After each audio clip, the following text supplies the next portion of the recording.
हमद हर दम के हादी हला हल मजा नूर जाए जे के मौले मनाल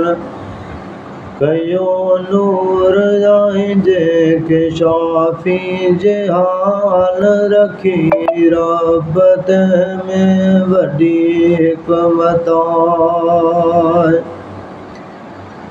भले जाम जाए मोहम्मद भला सदा जी मोहम्मद सल्लु अलैहि उपाए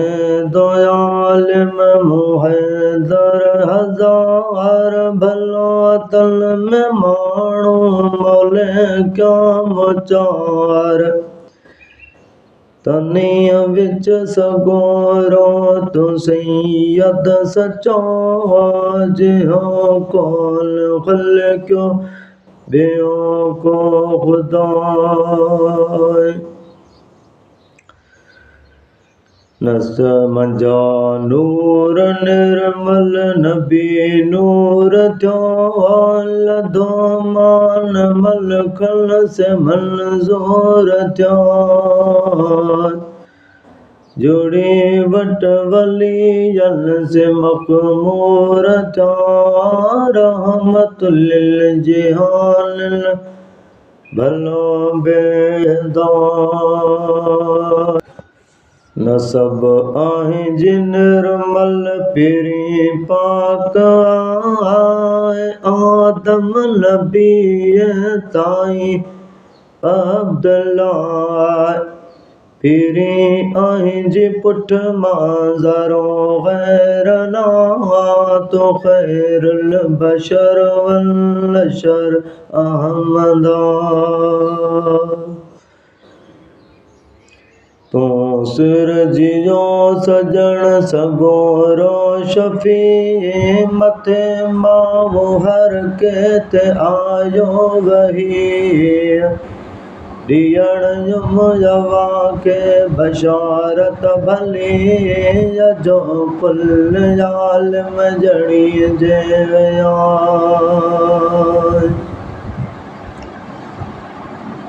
वलद मोहम्मद जे वेल जो तहलील तकरीर मलकन चयो अची होरो हाज़िर उन दम थियो दयल जी अदोड़ो करे ख़िदमतान वलद अब्दुल्ला इब्न आमिना आसरा में सगोरी आहे आमिना दिला सां जई के नबीयन ॾिना थींदो पुंठ तोखे सभन सैयदा जबरैल यादो पियालो जभल यो पीतो सदाए सबल निंगो नूर जाहि ज्योति वाह वावण डिठी शाम अखियन सभी बिए शफा उन्हें रात अरवाज शैतान था वही हिंद वल पई हैरता किरी किसर माड़ी से कतलाम था भजी बुत बोरा मजूसी उठा निंगो नूर आई जो जे तजल्ला विदा मको ऐं मदीनो बि पलटी भरिया किनारा यभन जा भई पुर थिया पूरा दर दोज़ख खुलिया जन्नता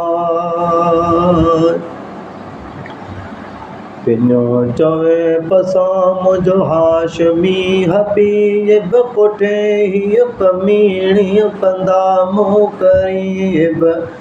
सराही सैयद जी थिए मूं नसीब पढ़ी पाक कलमो चवा मरहबा।